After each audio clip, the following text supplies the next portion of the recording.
This is who AYS is. This is what we do.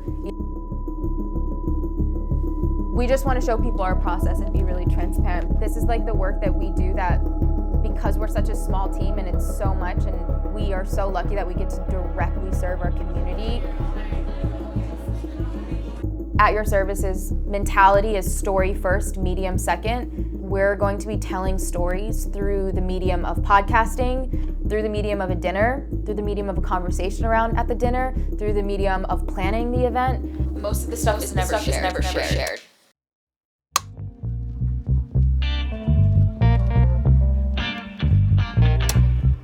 So then all of that's happening. We're going to be working on setting up, and then I'm going to be getting ready there because logistically there's no way I can come back there with like ease. But then we have the chef dia interview, setting up for the iftar. I'm gonna be getting ready at Chelsea Market.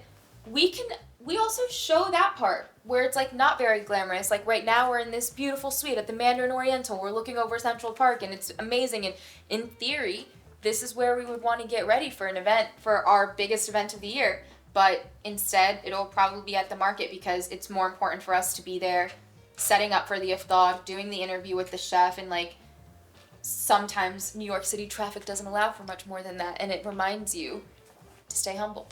So we'll have all of that happening before the iftar, and then 7 p.m. the iftar starts. If we left right now, we would get there at 10:50, and the interview's at 11, and I still haven't put my clothes on, so we actually have to leave.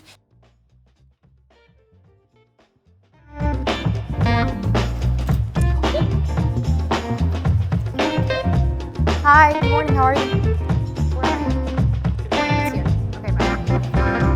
So, I was working overnights at a radio station, I was working at a TV station, I was touring as a speaker, I was doing all these things. So my schedule in my Google Calendar was like 11:23 to 11:26. Yeah, she would walk have from this building to this calendar events for just walking from a building on her campus to another building. Yeah. So that was NOOR Days, and well, now it's NOOR Days, but DAYS. D''AYS. Yes, that's so it's right. Like, oh my God, I totally forgot about that NOOR part. of AYS. So, Adam and I met our friend Idris at ComplexCon years ago, and we all connected so beautifully and deeply.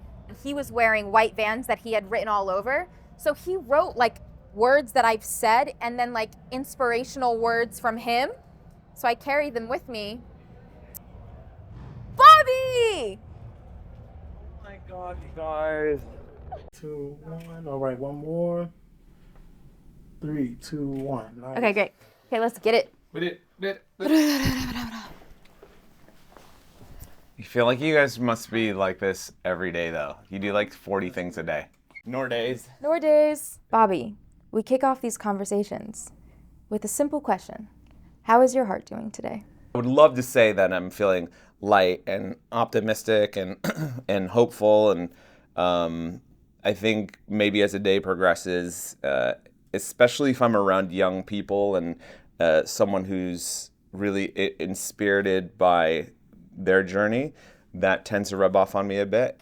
You know, this morning I revisited the conversation that you had with Nipsey Hussle in 2018 about community, and it felt like every single word that was shared between you two felt more relevant today, especially post-pandemic. And I was really carrying to heart something that Nipsey had said to you, which was that, like, you know, expansion or success doesn't always have to be expansion and wanting to like grab all like new clientele or new audience members and stuff. And this is something that like Adam and I hold very dearly with At Your Service. It's like, how do we serve our core audience who like shows up every time, and then trust that the work will speak for itself, that it'll spread on its own. You know, our brand has been around for 20 years. So that's multiple generations now of people whose lives we've touched and different types of relationships we've built with what started out as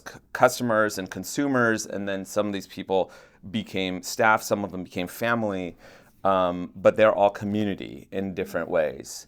And it was just amazing to see there were people that were showing up who just found out about the hundreds or just read my book. And then there were people that were showing up that were like, hey, do you remember me from this other ice cream social we threw 8 years ago? And I'm like, I do remember you. Like, pull up the photo. I remember this moment. We had this conversation. There was a guy who showed up and he was like, this is my son and I named him after Atom Bomb, you know, which is our mascot at the hundreds, you know? And so I'm like, this is probably all I ever needed was this guy, you know, or this woman and this individual. And instead I got lost in the sauce of trying to, I need like 5 million followers. And so if we can just begin there and remember that one person, 2 people, 5 people is enough for a community, then it becomes very clear.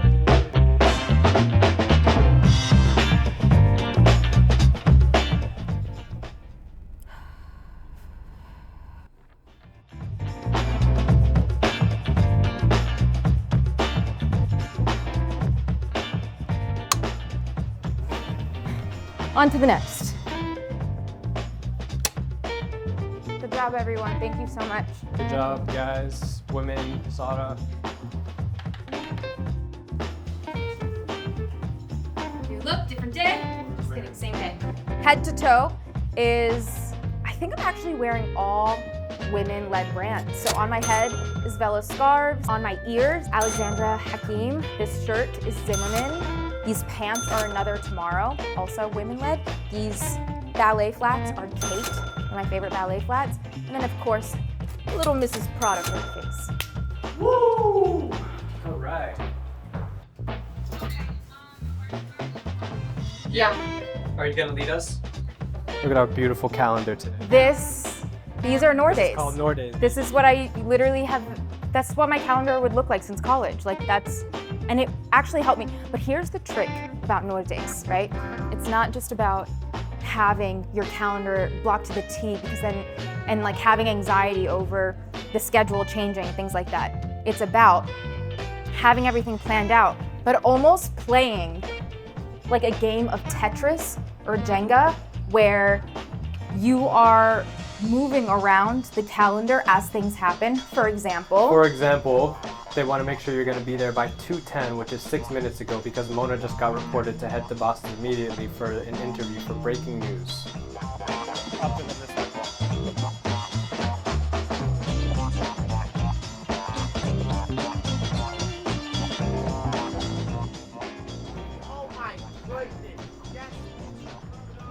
thank you, happy Ramadan!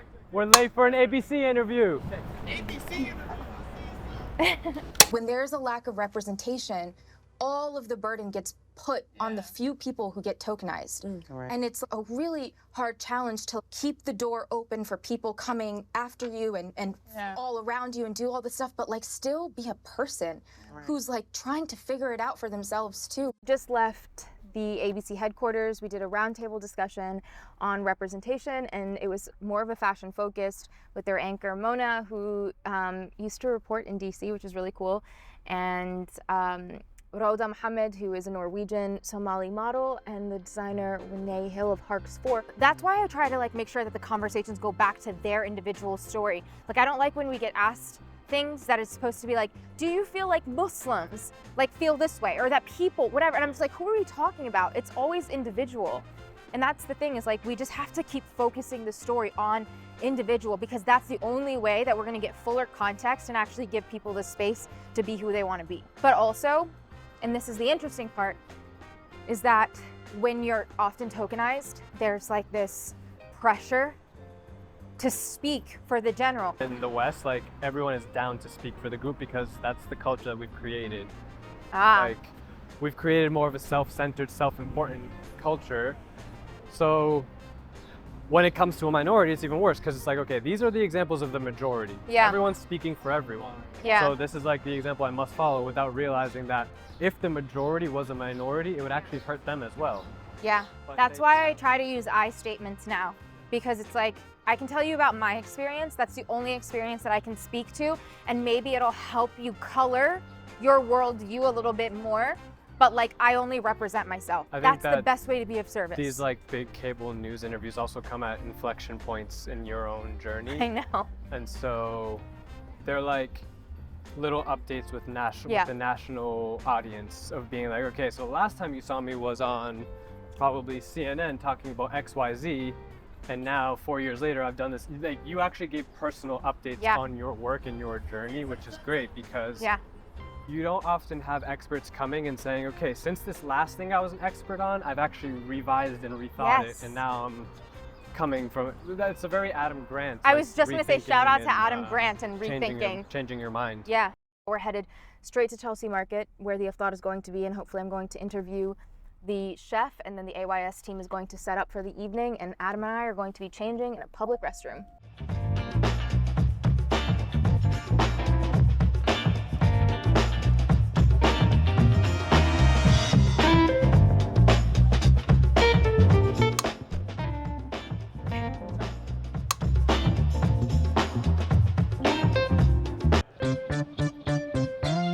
How are you? Nice to meet you. I'm Noor. So good to meet you. Hi. I'm Noor. Yes, you're welcome. Noor. Yes. Yeah.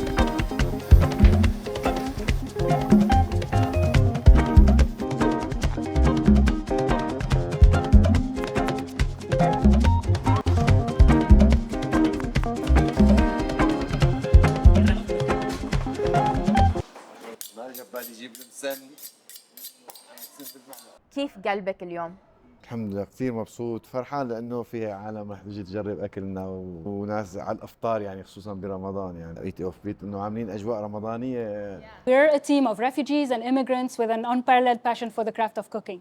We practically hire home cooks who happen to be refugees by status. We train them to become chefs whenever there needs to be training, and we sell their food directly to our customers at home, at the office, or here at Chelsea Market. I started when I was old 15. رحت اشتغلت اول ما اشتغلت بالمطعم، ووقت اللي يشوف اللحام عم يفرم اللحمه هيك استمتع، الاقي احس حالي انه بدي افرم مثله.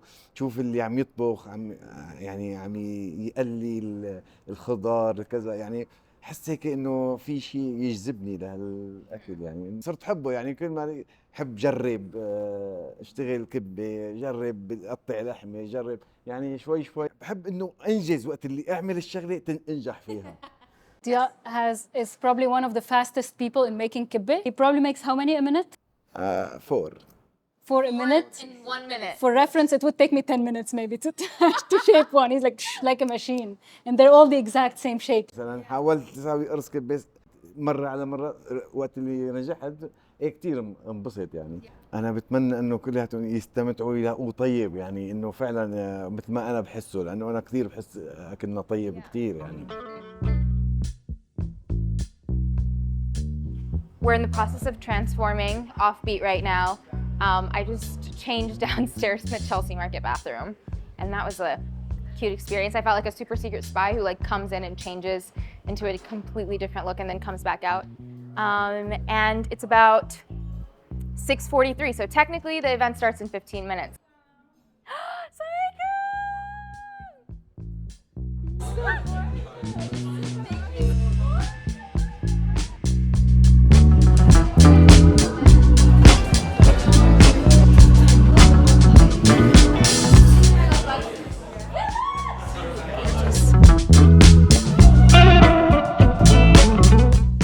Excited, and Chef Thea has such a beautiful meal planned. And by the way, that was the first time I'd ever like interviewed anybody but Arabi, and it was spontaneous, and I didn't realize I was going to do it. And I felt like the ancestors were channeling, so I'm grateful. Hi, y'all. Welcome to Eat Offbeat. Thank you so much for each and every one of you for showing up on a Thursday. We're just getting started. This is very like family style vibes. We decided to keep this year very, very intimate because we wanted to actually be able to connect and talk to you all. My beloved little brother is going to be making the call to prayer. If you haven't broken your fast, it's all coming out. The dates, the drinks, all of the things. So whoever wants to pray, there's a space in the back room with all of our beautiful blue rep rugs from last dinner. So you guys are welcome to go pray after Hamoudi makes the adhan.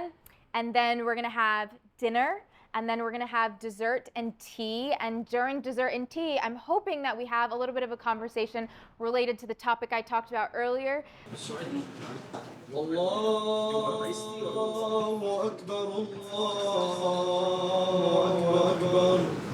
The next project that we're working on, which is a docu-series documenting the state of religion and spirituality in the country, asking the question, how are people connecting today? How are people connecting to God or their higher power or whatever it looks like? And what are the questions people are asking about faith and spirituality and religion? And there's no wrong answers, because I'm sitting here, I ask questions that people, their jaws drop.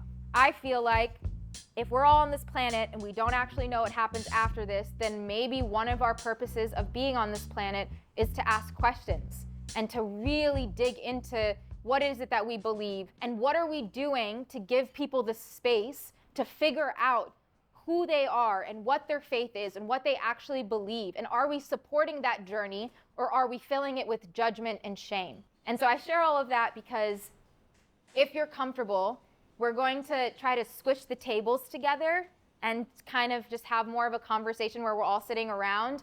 I love that I'm sitting next to Sophia right now, because Sophia is actually somebody, she's one of my best friends, Sophia Lee. And she's someone that has probably heard me go on and on and on about this like spiritual journey for a very, very, very long time. Like, she was like the first person who would listen to rep episodes and like send me a voice note right away and be like, this is what was happening inside of my body when I was listening to this. And so I feel like we've kind of been on this parallel journey.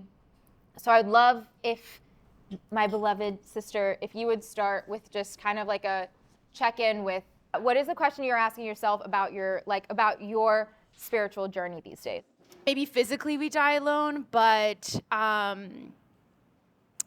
all of our spirit guides, all of our ancestors, everyone that has been part of our fabric of life is with us when we die. They're with us when we're born, and they're with us when we die. And I actually think that when we die, we go back to a source that loneliness as an emotion doesn't exist.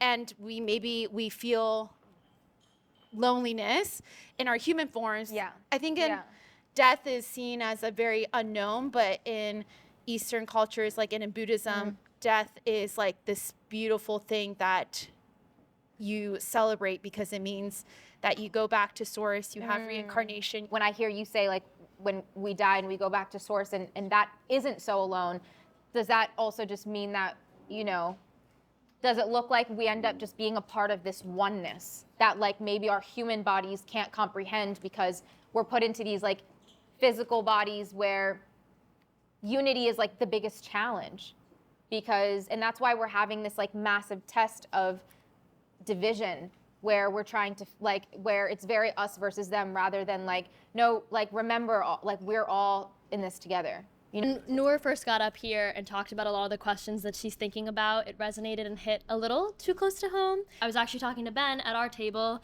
and we got into a conversation about Sufism.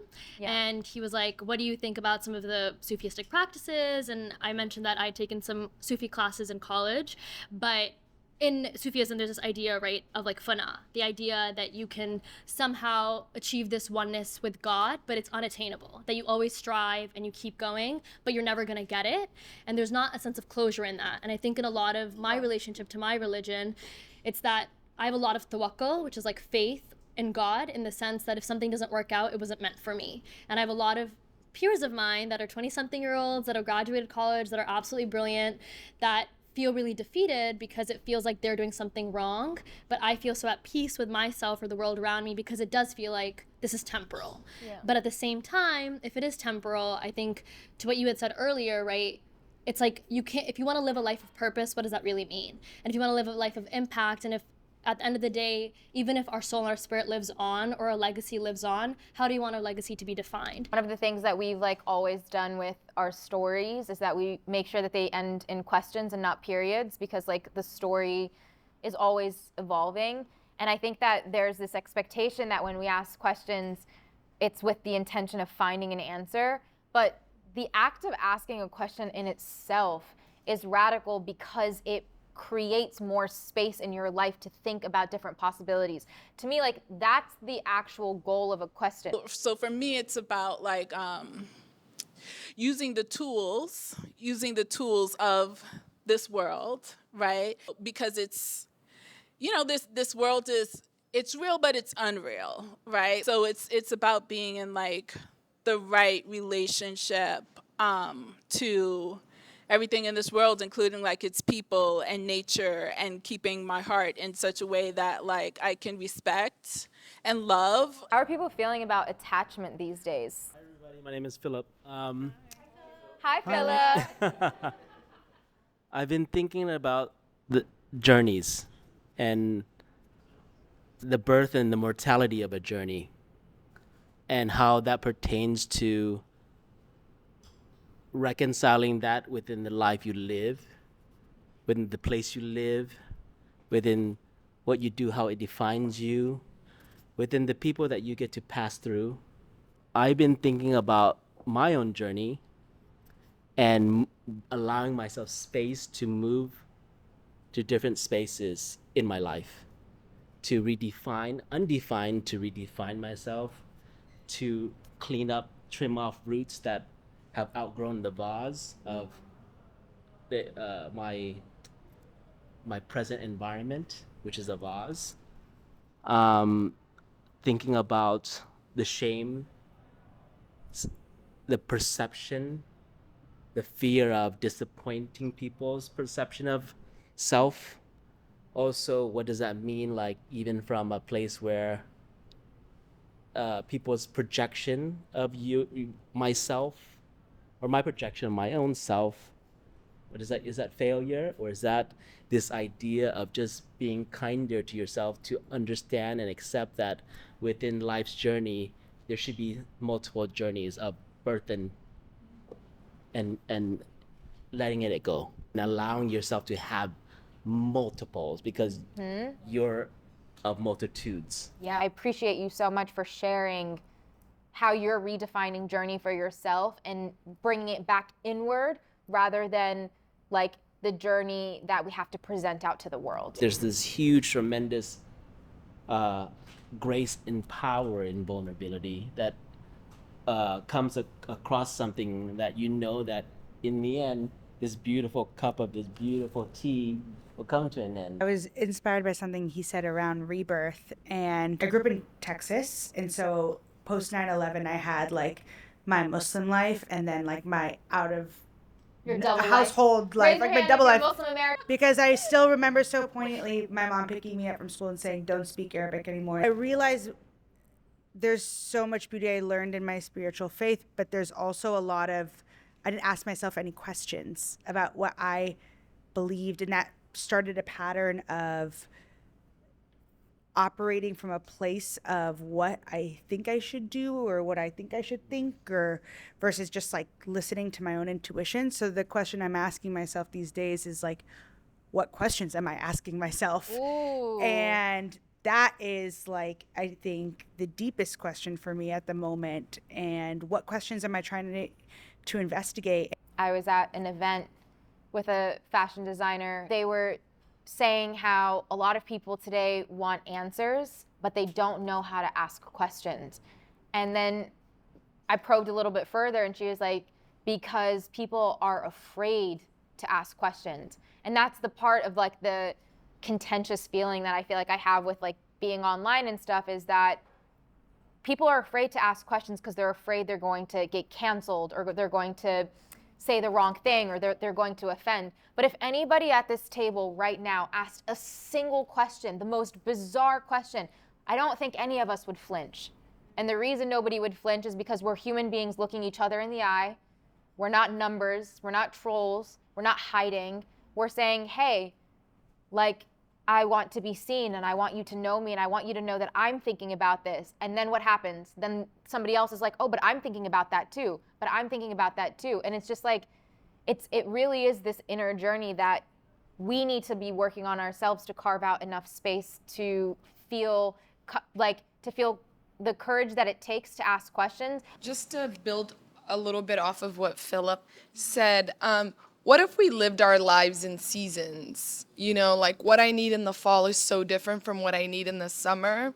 What if we lived that way as opposed to living in this stream that doesn't really serve any of us? I'm always asking myself, am I doing enough? Travel to different countries to serve Muslims in Spanish-speaking countries where it's very Muslim minority. And when you see, I just came back from Cuba last week, and they don't even have toilet paper. They don't have food. They don't have toiletries. And I come here and we have this amazing, beautiful dinner, and all I could think about is being in the Far East Island, part of the island in Santiago and in Guantanamo Bay, where like they're just so grateful. Thank you all so much for being so open and for getting to know each other and for allowing us to separate you from your favorite people. And Adam, why don't you close this out? Thank you, everybody who came tonight, who took time in the last 10 nights of Ramadan. If you don't celebrate Ramadan, to be here with us, some faces from last year, new faces from this year, it's really incredible. And I'm really grateful to all of you.